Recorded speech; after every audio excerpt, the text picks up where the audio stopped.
Welcome to the Odds Checker Aintree Grand National Meeting Day 1 preview. We've got three expert guests alongside me. Firstly, Odds Checker's very own tipster, Andy Holding. How are you doing, Andy? Very well. Very good to have you here. And you were in flying form along with racing broadcaster and journalist at Cheltenham Festival, Tony Calvin, who joined us for that as well. How are you doing, Tony? Yeah, not bad. Good. And very happy to have to my right the man we were all missing for Cheltenham, Nick Schofield, Odds Checkers Racing, jockey ambassador. How are you doing, Nick? Very good, very good.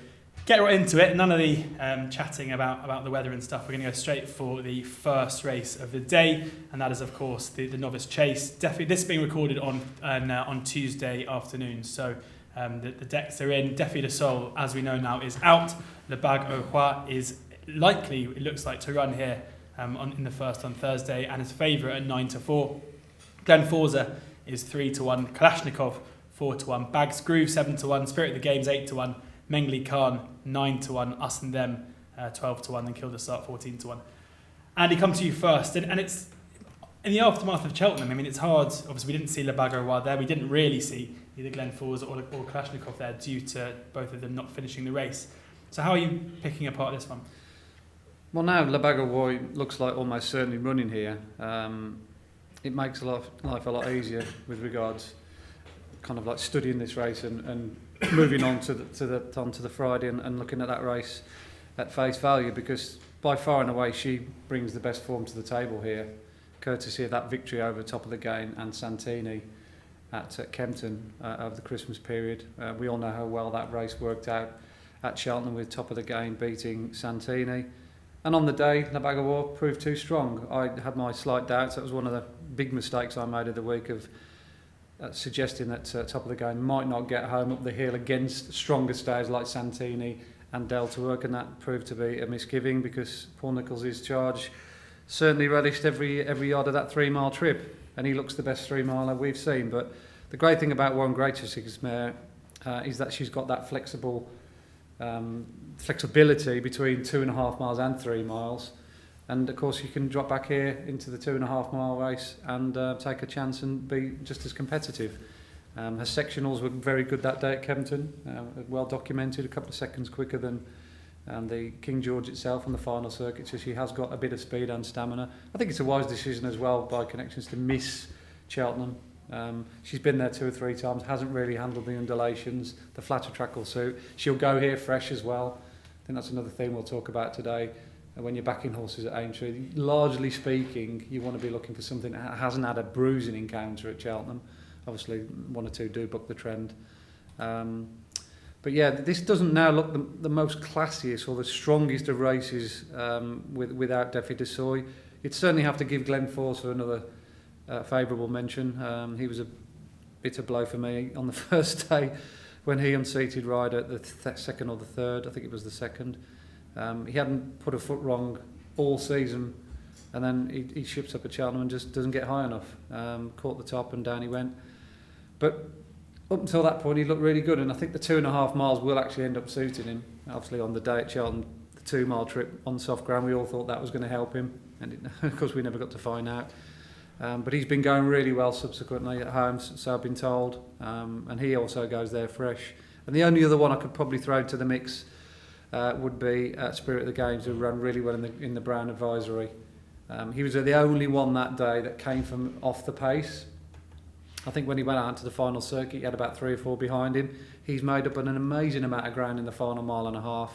He actually ran around the inside of the track as well, which definitely wasn't favourable. So ultimately, it was a really good run, and the yard's in great form. So it's a fairly easy race to summarise now. I think Le Bague au Roi will be a deserved favourite. I think she's around about the 2-1 mark. She's the most likely winner, with Glen Forza and Spirit of the Games honourable mentions for the second and third spot. Tony, do you agree with that? Yeah, obviously the shape of the race changed completely after Défi de Sol knocked a joint and is out. It was a bit annoying because he did kind of make the market. He was about even money, and I think there's a fair few you could have put up against him. He kind of, like I said, he made the market. Now, in his absence, Le Bague au Roi being redirected here on the back of Défi de Sol's absence and the rain on Monday night. We should just say, you didn't mention the rain. I mean, and the weather, they did get more than expected Yeah. on the Monday night. It's now edging towards soft. They have been watering as well. They were watering on Saturday, so I think it's, and with the if the forecast for Thursday comes to fruition and it's meant to arrive early on Thursday, then I think you'll probably be looking at soft ground on the Thursday. Whether or not that it dries up from then, we'll see. But obviously that's a factor. We haven't Andy just pretty much summarised the whole field there. I don't think you mentioned Kalashnikov. I think obviously he was too early to say how he would have gone, but obviously very unlucky, unseat stroke brought down at Cheltenham. I would echo Spirit of the Games. Even with Defy coming out, Spirit of the Games is very interesting. Around about 8-1, I think it's 8-1 with Betfair and Paddy Power as we speak. I think that's probably too big each way. I think that plate's really strong form. If you take out the bag of war with her sex allowance, this is really up for grabs. And I'm a big fan of handicap form in this kind of company. So for me, at the current prices as we sit here, around about on just early Tuesday afternoon, Spirit of the Games 8-1 each way for me. It's a really, really competitive race.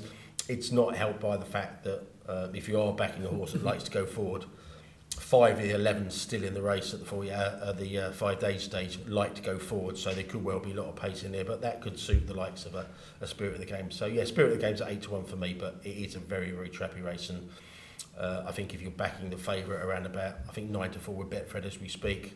I think the bag are at 9-4 with Betfred. It is very fair as well, but Spirit of the Games each way at 8s. Interesting to note that as you say, Spirit of the Games is 8-1 with Betfair and Paddy Power, 9-2 there with Bet365 and 4-1 with Unibet. So that might suggest that 8-1 won't last particularly long. You'd assume those two firms have obviously seen a little bit of money for that today since Defy de Sol came out. Nick, given the, I mentioned the fact that both Kalashnikov was brought down and Glenn Forza had that fall early on. I mean, as a jockey going into a race like this, how unideal is that as prepper going to this, or can you draw a line through it and move on to this one and hopefully that class will tell? Yeah, I think that, like you say, they can draw a line through it because Glenn Forza going into the Arkle was renowned as one of the best jumpers, and that was his forte, and for that to happen was very unfortunate. I think it was an uncharacteristic mistake, and his jumpers looked very sure-footed, and Kalashnikov, it wasn't his fault why he got unseated, but he's still on the back of a bad run at Kempton behind Glenn Forza, so there's still doubts between them two. I'm just going to throw, Andy and Tony have pretty much covered it all, but I thought Bag's Groove would come in here fresh and well, and then, speaking to Harry Fry is quite confident the horse needs to be fresh. When he took on the Bagger Royal at Kempton, he was on the back of only 10 days winning previously at Huntington, and he's a very good jumper. And on his day is being trained specifically for this race, so he's coming in here probably confidence high after winning at Kempton last time. Very good jumper, and could be just one outside the box to look at. Yeah, so Bag's Groove there 7-1. That's for Ladbrokes, Hills, and Coral as short as 11-2 elsewhere. It looks like we've kind of rattled through giving most horses a chance there. So, but it seems like Spirit of the Games is the one that Andy and Tony have got together on for a nice each way play there. But Defy probably a fair favourite as well. We'll move on now to the Juvenile Hurdle, where it looks like a bit of a match at the top of the market. Two Cheltenham Heroes and Band of Outlaws and Pentland Hills 13-8 the pair. Fakir Dairies 6-1, Christopher Wood 8-1, Fan de Sol 16-1. And Tony, I'll come to you here first because Pentland Hills was one that you flagged up to listeners and viewers in the Cheltenham podcast. Obviously Sir Eric's fall and sadly fatal injury cast a bit of a cloud over the whole event. But as such, did the run of Pentland Hills go slightly under the radar? I think he did, yeah.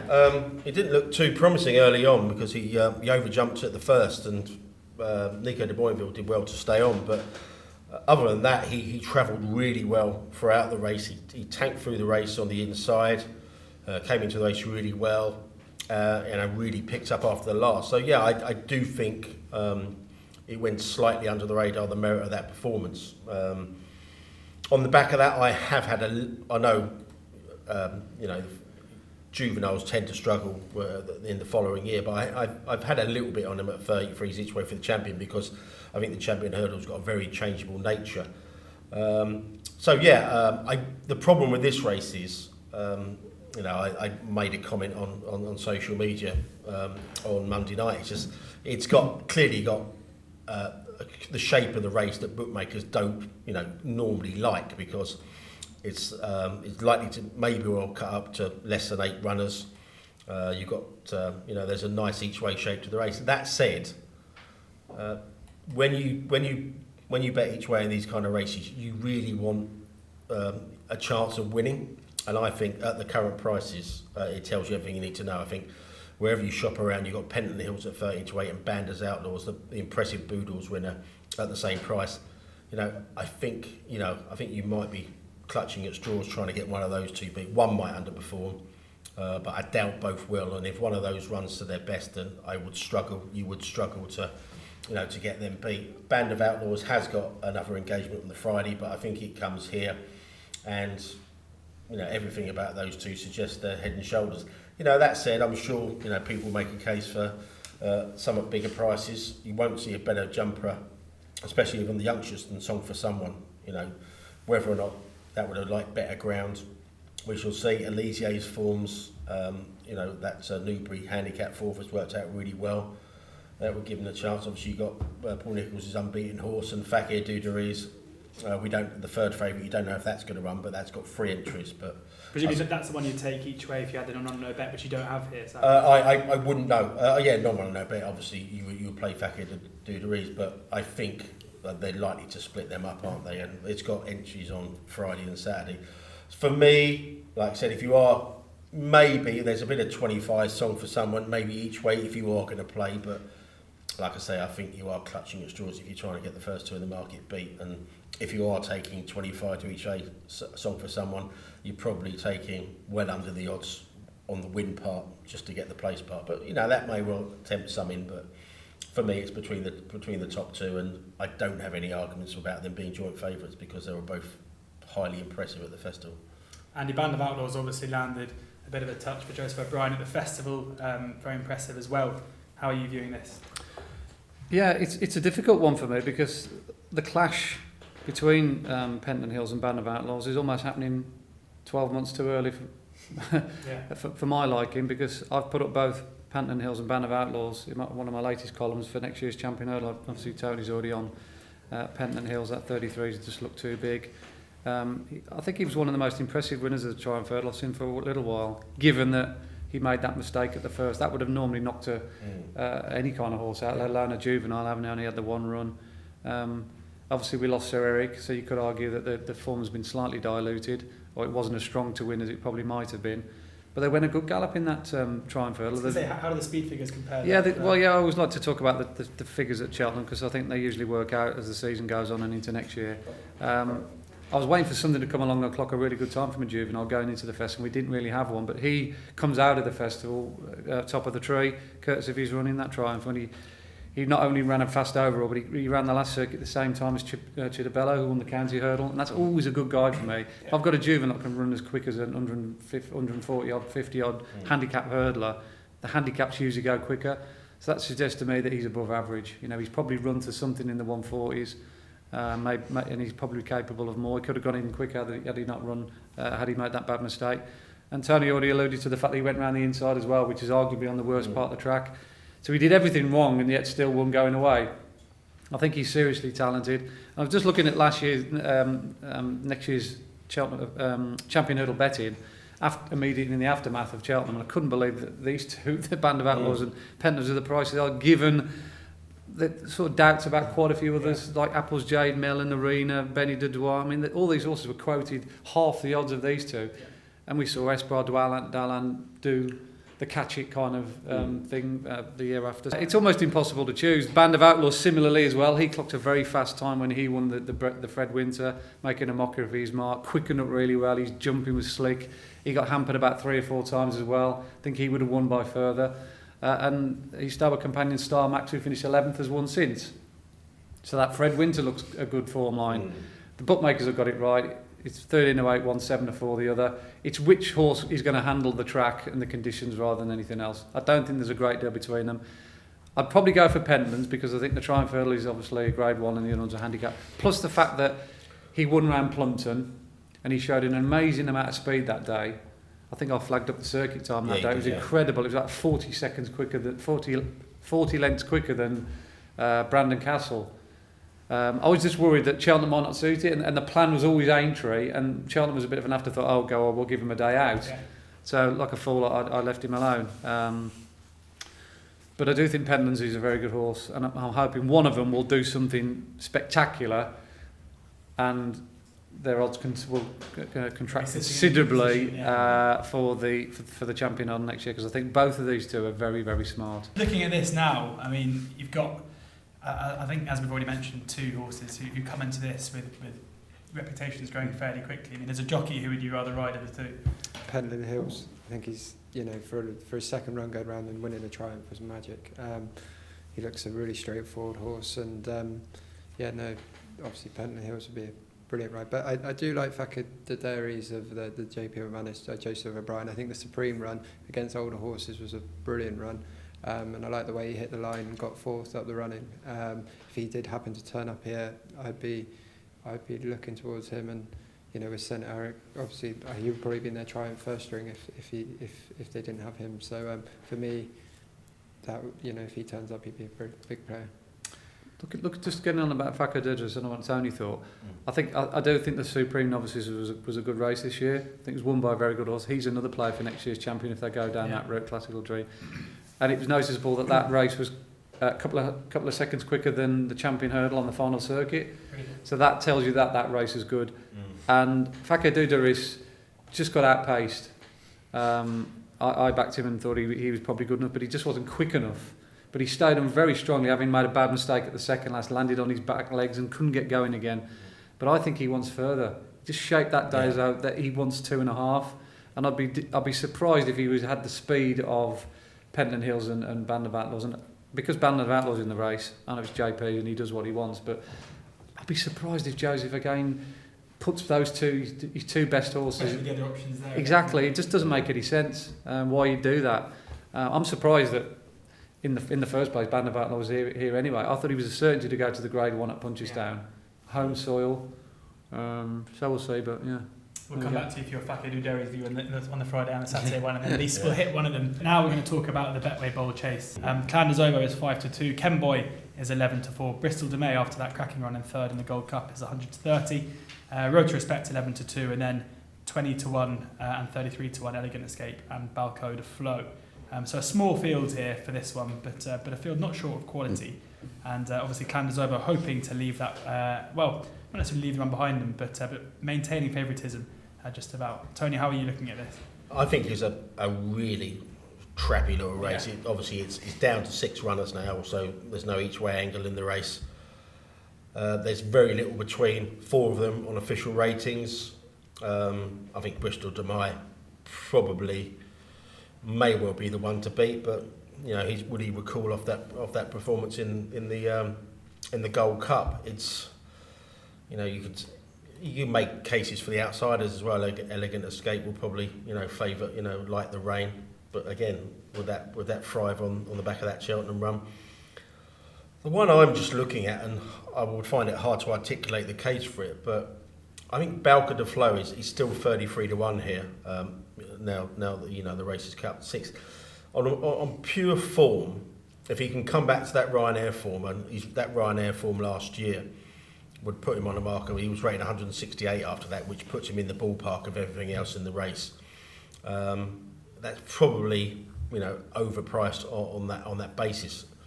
The problem is obviously he hasn't been at his best this season, but if you go back, he does stay this trip and he's on the ground. I mean, he was a close second to Road to Respect a couple of years ago on the Christmas Chase there at Leopardstown. I probably won't have a bet in the race, to be perfectly honest with you. I mean, obviously Kenboy was very, very impressive in the Savills Chase, unseated at Cheltenham, so you could argue didn't have a harder race there for all the departed early. I just thought it's really, really tricky.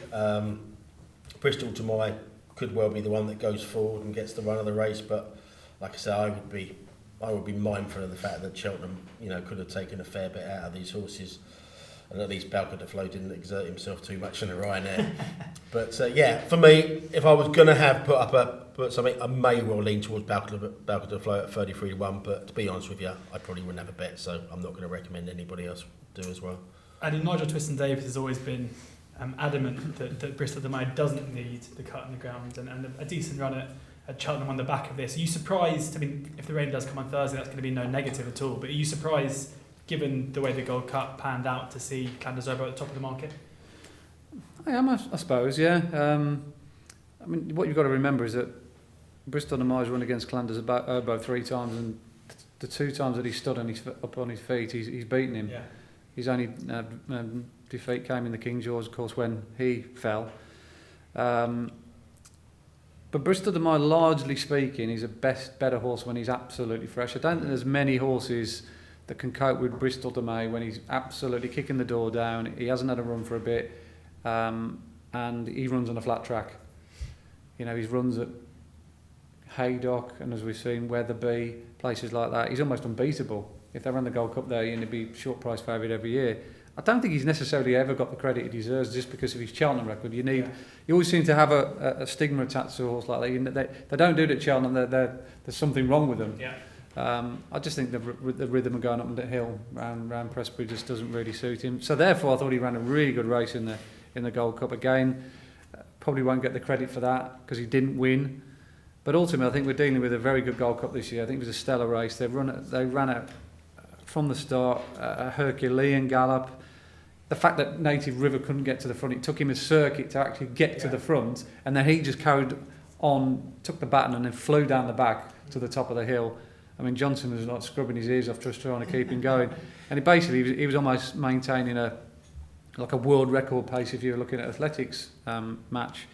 So much so that their final circuit, amazingly, was quicker than the Grand Annual by the strength of 10 lengths.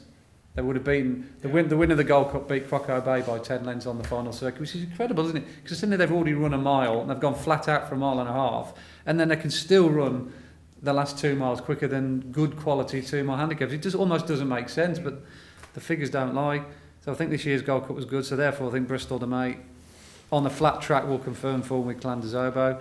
Obviously, we lost Kemboy early on, so arguably he comes here. I was going to say, do we read anything into the fact that obviously Album Photo, an impressive winner of what you're saying, was very good race, yeah. And yet, Ruby was aboard Kemboy there. I mean, you'd have to think that he'd have the choice of the 2 rides and he'd have gone for Kemboy. Yeah, I mean, he probably looked at the betting, didn't he, Ruby, and thought, well, I'm not going to ride a 25-1 shot when I can ride a 6-1 shot. Didn't go off 25, did it? No, I know he didn't. No, not in the end. But was it Dave Mullins on Kemboy? Yeah. My mistake. Okay. But either way, I think Kemboy's got to be a player. But going back to Kemboy, if you use Kemboy as a guide and you think, well, okay, all those horses that ran the Gold Cup had a high race, they beat each other, blah, blah, blah. I think Road to Respect's going to be underrated here, or underestimated, based on the fact that I think the Gold Cup Ryanair dilemma decision that they made was probably a spin of the coin. Yeah. I think they looked at the Gold Cup and they looked at the Ryanair and thought, we've got good options in the Gold Cup, Giggstown, and we'll take a chance over the 2.5 mile trip. But up until that point, Road to Respect had looked at 3 mile. He's looked at 3 mile for the last 2 seasons. Yeah. He's won Grade 1s, and he was really. What you've got to remember, he was really unlucky in that race that Kemboy ended up winning at Leopardstown. It was well documented. It was a slowly run race. It suited Kemboy. He got a great ride by Mullins off the front and basically used that horse's tactical speed to win. Now, Road to Respect only got beat 7 lengths that day, but he got an awful run through that. Sean Flanagan tried to go up the inside. He got knocked over at the corner, and then he slipped on the home bend. If you remember when they turned out the back straight, he skidded and almost went down. And he's run on really strongly to only get beat 7 lengths in the end. I thought it was a really good effort. His run behind Frodon was a perfectly respectable one. You could argue that again it's probably have a trip slightly shorter than his best, but it was absolutely, there was nothing wrong with his run. But 3 miles on a flat track here, being as he hasn't had the complete ball break that the other horses have had in the Gold Cup over further, I think that might just do him a favour. And he's what, 11-2 in front of me here, I think. Yeah, 11-2 best price. Yeah, I think that's a fair bet for Road to Respect. Just coming up to the Cheltenham Times, you mentioned the Gold Cup. Yeah. Would you view that very positive time? Could that be a negative as well because they run too hard? How did the Ryanair shape up time wise That was a good one as well, but it wasn't as good overall, furlong per furlong. The Gold Cup was the best race I've got on the figures for last 2 or 3 seasons. Yeah, because I say sometimes the positive could be a negative, because if they did go a real ball breaking pacer, I mean, it could well be they could recall from that. Absolutely, yeah. I mean, when you do keep figures, obviously, when I download my sheet and you see the likes of Bristol Domain, Clanders over on top, it's there as a guide. You just know that they run to that level at some stage in their career. So you don't always think, right, just because they're top rated, I'm going to back these every single time. You have to pick and choose when you back them. I.e. Bristol Domain, you know he's got that in his locker. You know Album Photo's got that in his locker. So you punch your box clever, don't you? Yeah. But you have to put the right peg in the right hole. And Road to Respect, who's run some good figures in his career, it's not as if he's got a masses to find. Would probably be the bet at the prices. You think, Clanders Over comes into this on the back of a long old season and a big season for the horse. You mentioned Bristol Domain going better fresh after that race as well. It does feel like there's a decent likelihood they're going to bounce. So at 5 to 2 and 130.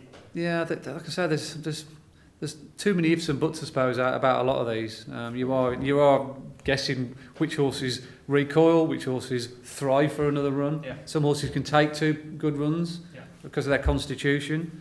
I think, to be honest, even the trainers don't know. They could work at home, and they're working over a mile at home, and they're giving them a great feel. I mean, Nick will tell you that. But when you put them under the conditions of a racetrack, and you ask them to run 3 miles flat out again, it's only in that back end of the race when they're really going to start heaving. Yeah, I mean, as a jockey's perspective, I mean, you saw, obviously, like us, the Gold Cup and the pace they went at. I mean, do you feel like that's going to be something that's going to put these horses in a spot of bother coming into this race, or do you think they should be still tuned up for it? I think this will be a totally different race to the Gold Cup, because you haven't got a native river, you haven't got, if you actually go through, what will actually make the running, and what is the ground going to be? If the ground's good, I think Clanders Over comes into a massive chance. I think he was only 5 lengths off Bristol Domain, but you change ground conditions, I would put Clanders Over in front. I thought he travelled brilliantly, jumped superb, and if he had his good ground like he did at Kempton, I think he's a mighty horse. And if Thursday was to be proper good ground, I think Clanders Over's the best horse in the race, and probably the classiest horse for me.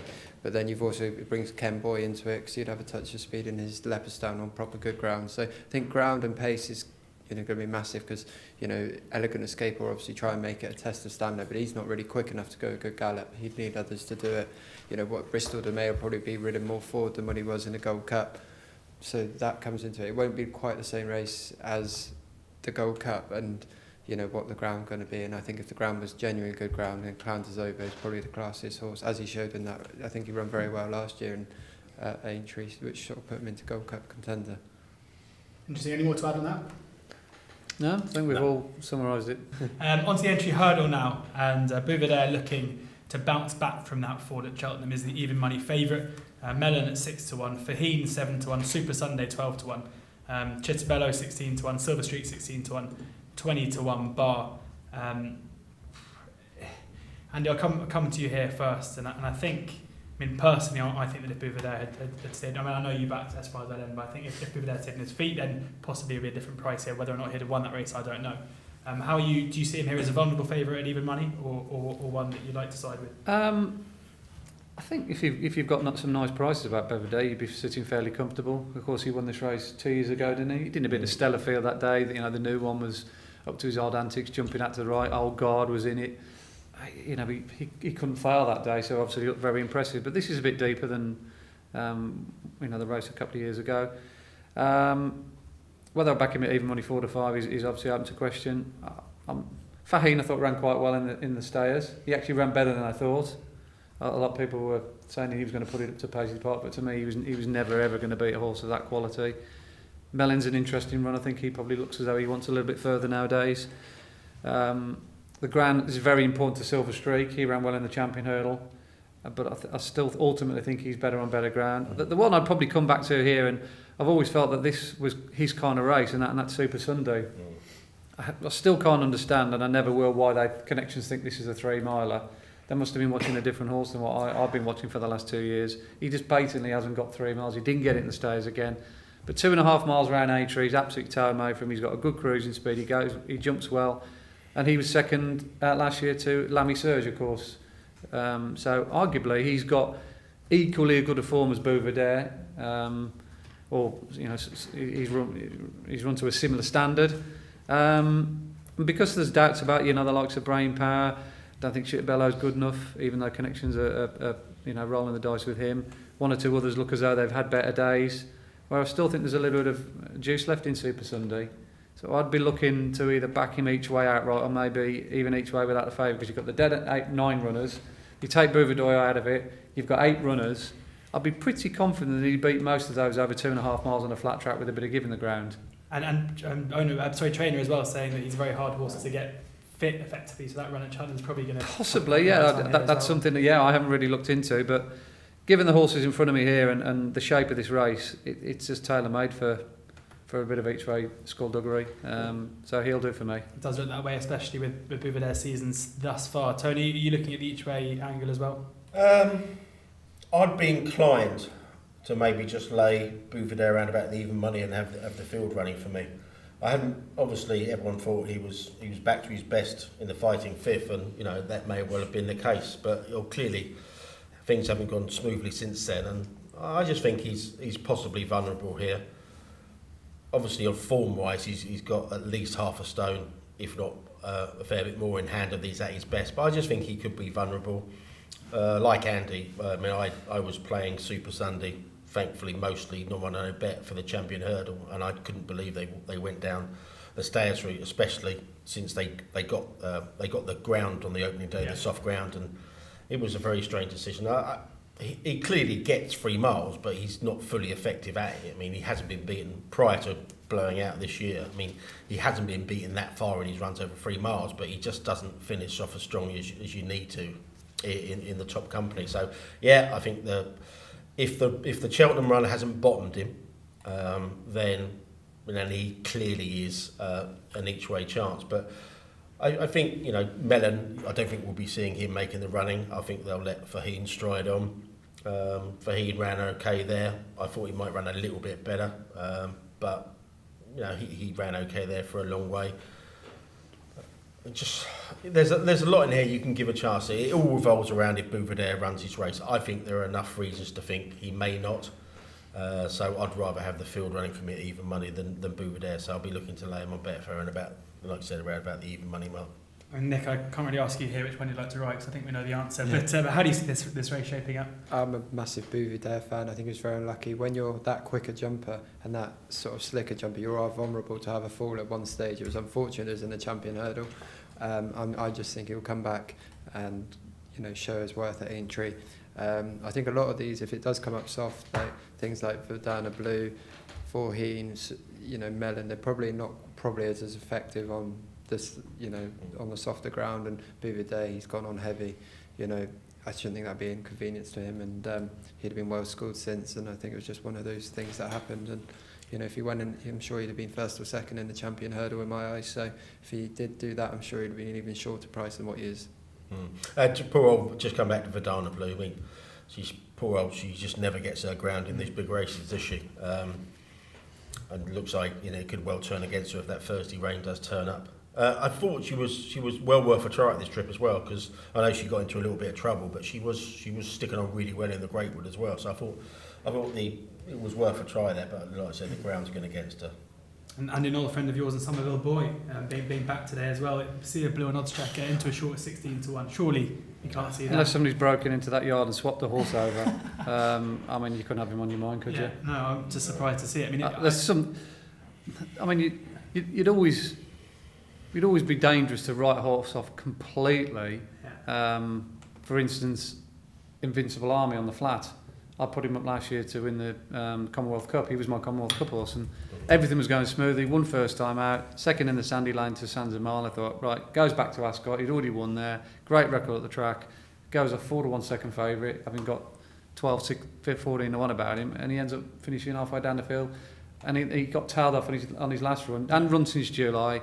And then he comes out first time out this year, and he looks at the horse that you think he is. So they can make fools of your horses, and Somerville boy's victory in the Supreme looked that good at the time. You think, well, he's got to be a champion hurdle horse. But look what's happened to him. He just looks as, I don't know. I just can't put my finger on what the matter is with him. He just hasn't run any races in his 2 runs so far this year. Whether they've been freshened up and they've done something different with him, I don't know. But yeah, you couldn't back him on his 2 runs this year without doubt. So on to the Hunter Chase then. Road to Rome is the 9-2 favourite, having run a cracking race, although fading late on at Cheltenham into 4th place. He's 9-2. Burning Ambition 11-2. Shantou Fly 7-1. Uccello Conti 7-1. Cruzlin 8-1. 10-1 Bar. I mean, if this is a race, do we have strong opinions here?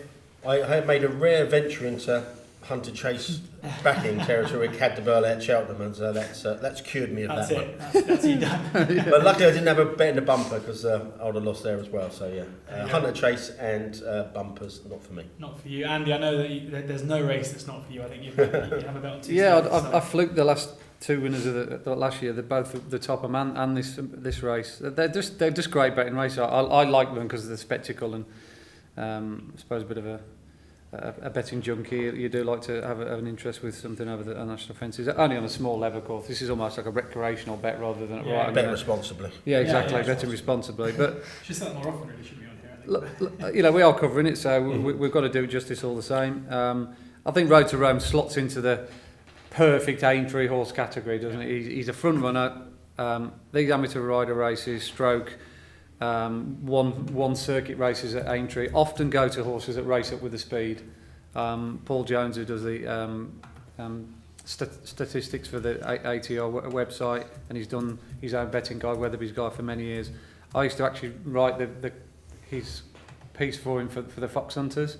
I did it for about 3 or 4 years running, and so obviously I was used to using the old stats, and virtually every year the winner came from something that ran in the first 3 or 4 in the race. Just because the pace is relentless, you get jumping, you get an advantage by others' horses making mistakes in behind, and if you've got something that stays well as well and jumps well, it's worth its weight in gold. And Road to Rome fits that criteria. I thought he ran a brilliant race at Cheltenham, finished 4th. He didn't stay in the end, no. But he gutted it out from the front, and he was still banged there 2 out until his stamina gave way. But the other positive with him, if you're looking for jockeys and horse combinations, you've got a bold jumping horse from the front, and you've got Sam Whaley-Cohen on board, who's arguably pound for pound one of the best jockeys around when it comes to these fences. Time difference between the Foxhunters and Gold Cup, was it? Yeah, it's quite big. Yeah, So because they completely died in the back end of the race. Yeah. I think there was something like about 8 seconds difference on the last circuit. They just fell into a hole, so it looked like some of them were finishing, but basically it was like who was going. They were slowing down, slowing down the least almost. So I think Road to Rome's again the right favourite, but there's an Irish horse in this race that I think could be very useful if he takes the fence, and that's a horse called Burning Ambition. He's only an 8-year-old, very lightly raced, but again, based on my figures, he clocked it down raw last time out. He was on a par with a horse called Jury Duty. Yeah. I think most of you guys know Jury Duty.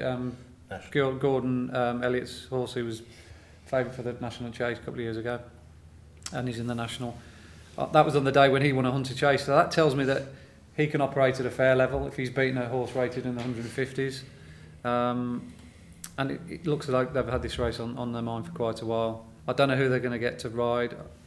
But he again likes to race prominently. He's got plenty of 2.5 mile tactical speed. So look, those have been my 2 against the field. Rather unoriginal because they are the first 2 in the market. 2, yeah. But yeah.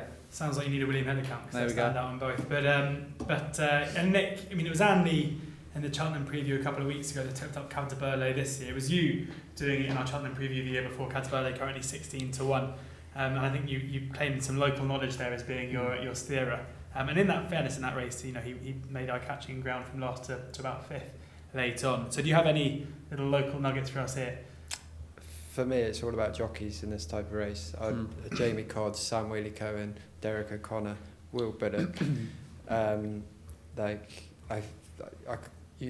don't know if there's a statistic, but if you put all their names in a hat, I bet it's well over 50% the races they win. They're just worth 10, probably more so, pounds in these sort of races. They're just, they're not an amateur. They're only an amateur by name, and Sam Whaley-Cohen on the favourite, but he did go very hard in the Foxhunters, and whether that's left his mark. And very often the Cheltenham Foxhunters doesn't work out to the Aintree Foxhunters. I think obviously Pasha de Polder tried it a few times and never succeeded, and JP usually comes and wins it with the old horse there. But for me, it's just a jockey thing.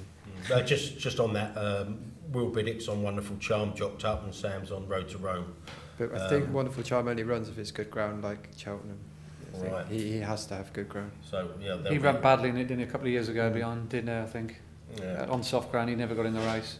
Yeah, none of the Irish big boys have been chopped up yet. No. So To keep your eye out on Thursday morning, I guess, or Wednesday evening to see who the jockey bookings are. Going back to Kate de Burley, which I backed in this year's Foxhunters rather foolishly, he literally, he never jumped. He battered everything. He was almost as if he'd seen a ghost. Yeah. And normally his jumping's fairly good, but he got towards the back, he got in behind. I think he hit one very early. I think he might have hit the first or the second.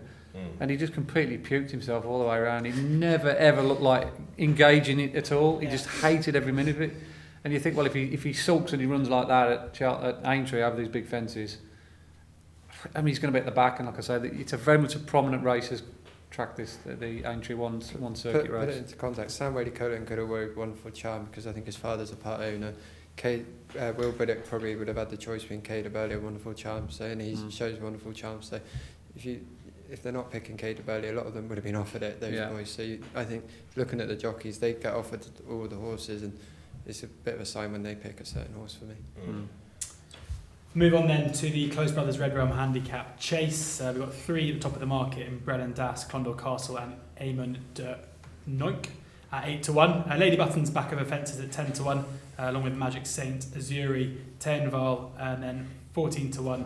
What's Wrong With You, Castle Grace Paddy, Dolos, Diego de Charmil. Andy, I'll come to you first to try and make a bit of sense out of this handicap.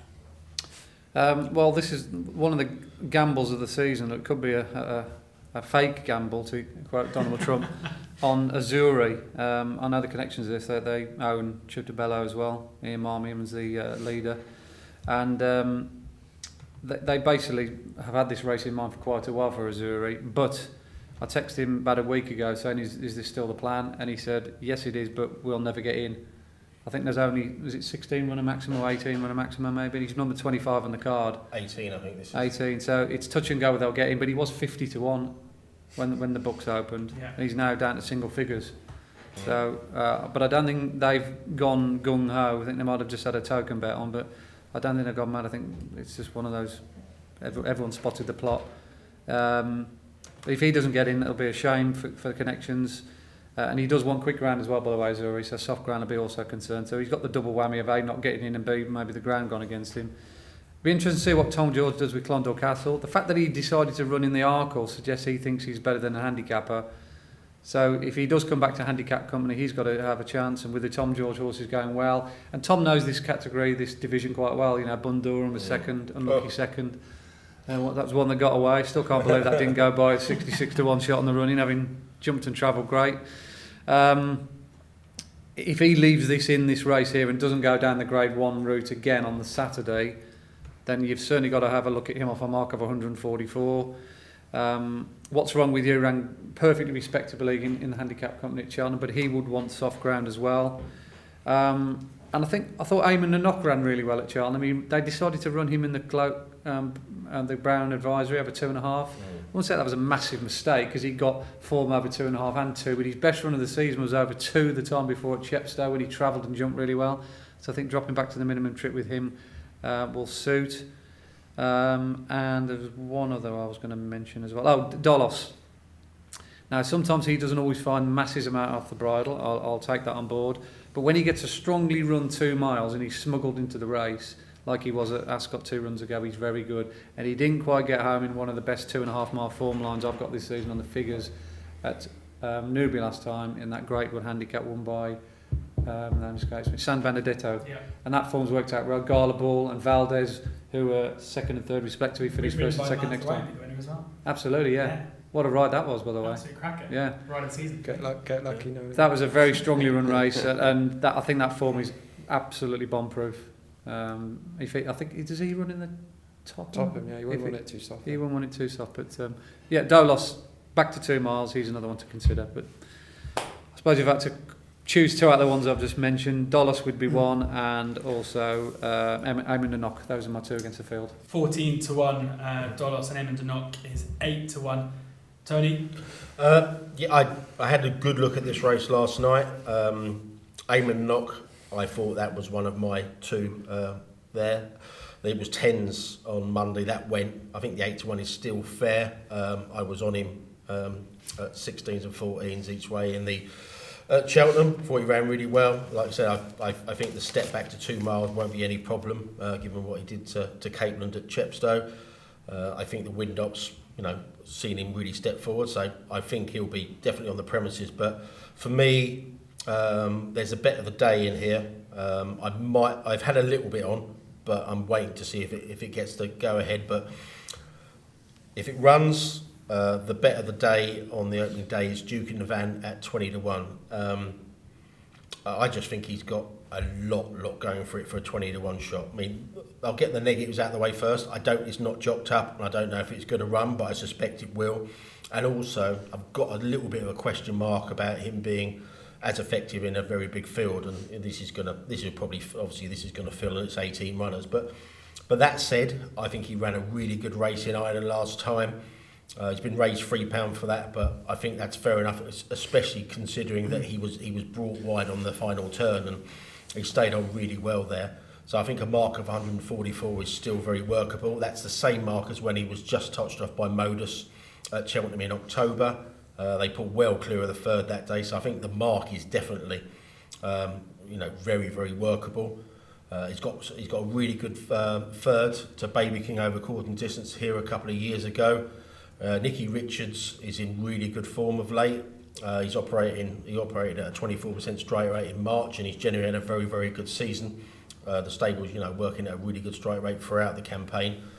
And not only that, I think he has got a lot of good form on good ground.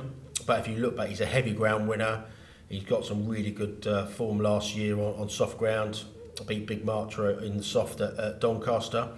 I think everything is in place, for a really big run from Duke of the Van. And like I say, 20-1. I mean, I'd probably have him at half that price. So I've gone in. I've had half my intended stake on at 20s. I'll wait for him to be confirmed, and then I'll be going in again. But Duke of the Van is no 20-1 shot in my eyes. 20-1 is available with Red Zone Sports, with Ladbrokes, with Bet Victor, Coral, Betway, and Unibet, and Black Type. So hopefully, Tony, the listeners and viewers won't take your price. Well, like I said, I played 4 places now, 20-1 each way. It's going to be an 18-runner race. Given that the way bookmakers operate, I think you'll find, firms are going to go at least 5 places on this. So even if you're taking 14s and 16-1, you'll probably be, if you're backing each way, you'll be compensated by the extra at least 1 extra place as well. But yeah, he stood out for me. I was very surprised when I saw 20-1. Not often that I try and add any value to these podcasts and videos, but spoke to Adam Nicol before Cheltenham Festival, who's obviously currently injured and couldn't take up the ride at Lady Buttons, and he said that he really hoped that they'd keep Lady Buttons chasing, because he said that in the rides that he'd had both over fences and over hurdles, Lady Buttons needed to be basically just ready and tuned up for those bigger obstacles. And we see here, after a decent run in 4th in the mares at Cheltenham, she's back over the bigger obstacles here, and at 10-1 looks like an interesting proposition. And can you kind of give us a bit of insight into how that would work, and why certain horses will just basically run better when chasing rather over the what you'd think would be the easier things to get over? It's run at a different tempo a lot of the time. The horses can make lengths at fences or lose lengths, whereas over hurdles, you can get from A to B very quickly, and there's not that much chance for a breather. But she's an electric jumper, and I can see she's back in a handicap. I love it when horses drop back down in grade. I see Diego de Charmo's in here.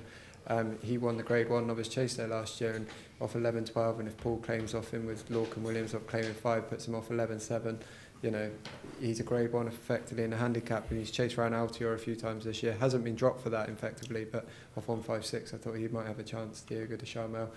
I actually sat on him yesterday. I was in Paul's riding out, and he does ride like a proper horse, and he's probably the type of horse to come to himself in the spring. Probably been out of form all this year, but I think his best form always comes later on in the year, so he could be at 14-1. They make Magic's Saint favourite. He was all the rage before the Grand Annual, didn't really run any sort of race for me. Did win round Wincanton, but you could pick holes in that form, and Azuri, as you flagged up, but if you actually go back through Azuri's form, he's got nothing on soft ground, and if it was soft ground, especially later on in the day on Thursday, you couldn't be fancying him. It's quite interesting actually when I went to place the bet on Navan, Duke of Navan yesterday. there was there was Azuri, and it was like suspended. So obviously there was a bit of a punt going on Someone had the lot on. there. Oh, one thing I would say about Lady Buttons is Philip Kirby. Obviously, he's going great guns on over jumps of late. If you go and have a check out his website, he's got a brilliant website. It's updated daily. He does himself a lot of favours with that website. Currently on Lady Buttons, Betfair and Paddy sticking their neck out at 10-1, as short as 6s with Bet365, so it could be one to jump on early if you want to back that one. And Diego Charmil, as Nick flagged up, going very well at home, apparently 14-1 with the same two firms as well. On to now the last race of the day, which is the Mayor's Bumper. As the race goes, there are no odds available yet. There probably won't be until tomorrow, Wednesday, at about 5 o'clock, I wouldn't have thought. But the man to my right has a ride, so let's Nick find out who you're riding and what your hopes are. I rode a mare called Kisses for Kate for Jeremy Scott.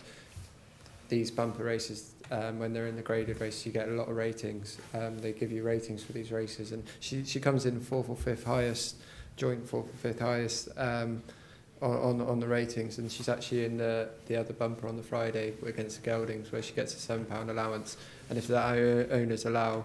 But he also owns Master Debonair, so she might have to go in this race. So she probably does line up. She finished 3rd at Cheltenham in a listed race behind Master Debonair against the Geldings. And then she finished again 4th in a listed race behind some very smart fillies.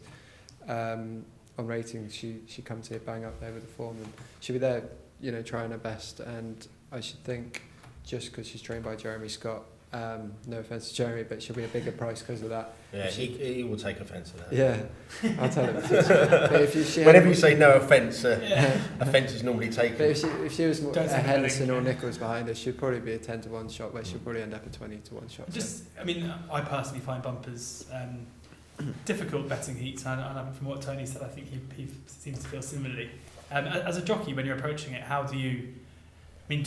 Does it feel to you like they're more difficult to predict? Does it feel like horses don't necessarily run with the merit that they should? For me, I think I was speaking to Tony off air, that you'd be a mad person to bet, because obviously I'm not allowed to bet. I know, but no, in these kind of races, because 9 times out of 10 you can get to the start and your race is blown. You know what Aintree's like, sort of on ladies, whatever day it is, Aintree on Thursday, but the buzz and the charisma, and you have to go underneath a tunnel.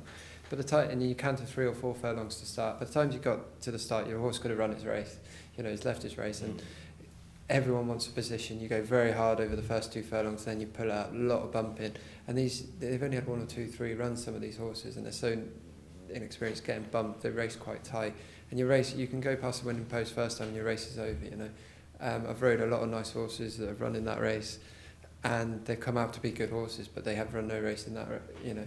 And effectively some horses have gone and won that race and not trained on. So it is the kind of race, it's very difficult, and you need a horse you need to get to the start without running 60% of his. And when looking at last year's entry bumper, you almost want to ignore the where they all come, but just stick them all in a notebook, because there's a reason why they're turning up there, and that's because they're well thought of at home. Andy, I know you probably, despite the fact there are no odds, you've probably got a view. Yeah, Nick's already pointed out the race that I think could well be one of the key contest. That was at Huntingdon. Nick was 4th on the horse he rides. But the win I thought was quite smart that day. Time to Chill from an unheralded yard, Kelly Morgan. I thought that travelled through the race really well, quickened it well, idled once it hit the front, and probably might have won a little bit further if it would have sort of got its head down and concentrated. But the key horse really is not running in. It's all called Silver Key, a grey horse of Paul Nichols's, who finished 3rd in that race, having sent off favourite, and then she went to Sandown and looked like she was going to win, and she rolled onto the inside rail on the swamp where it was all churned up, and it enabled Harry Fry's horse, Misty Whiskey, to outstay her in the end. But that Misty Whiskey does stay really well, so if they get plenty of rain and it's a test of stamina, she'll come into her own. And I thought White Hot Chili Filly ran well in that as well, who finished 4th. She also didn't probably handle the ground as well as she might have done. She was good second the time before, behind one of Kim Bailey's, and a good time figure at Warwick on better ground. I think Harry Fry, it's gone on record really that he's probably got the best crop of bumper horses this season. The older horses, the geldings and the fillies, the mares. There were horses that didn't run at Cheltenham, probably would have won, didn't go there, went on to win the Newbury race. A little bit frustrated, but there you go. But he's got two mares in this race, both quite good. Misty Whiskey and White Hot Chili Filly. Just before we finish, I mean, you mentioned Sandown, the finish there. For me, watching races, visually, I just think they finish so slow at Sandown over Hurdle. What is it about that course? It's more than anywhere else. I mean, they can go from really travelling at Sandown to just stopping in a matter of strides. What is it about that? Ground. Just The ground is much softer up the home straight. You can race on the slow side of good down the back. As soon as you turn off the bend, you can almost hit soft. Yeah. The difference there, if you read the going description, it always says good to soft. Or good, yeah, exactly. Do you know what I mean? Well, it's because they water on the flat course throughout the summer. Isn't Also, I think with Sandown, everyone gets a position leaving the back straight. You want to be in a good position because it's before you turn in. But at the same time, you still got a good 3 furlongs on the worst of the grounds, and you're all out by 2 furlongs out. So I think jockey's perception, you always try and get a position earlier. Whereas other tracks, you get your position, and there's only 2 furlongs to go. You know. It's a painful watching your back run at Sandown. if you're in front coming over the last, you just think sometimes you think just hang on for fourth, get your place money. It's I've never seen. Well, just for me, it's just the slow motion track. It's bizarre.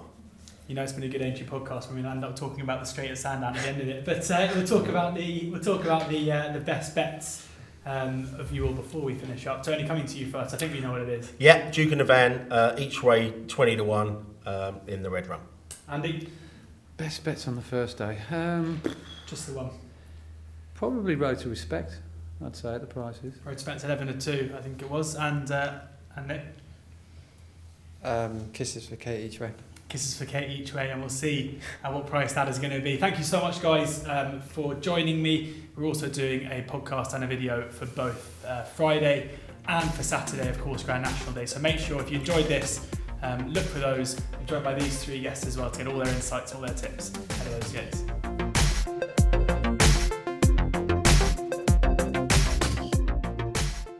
Don't be a fool.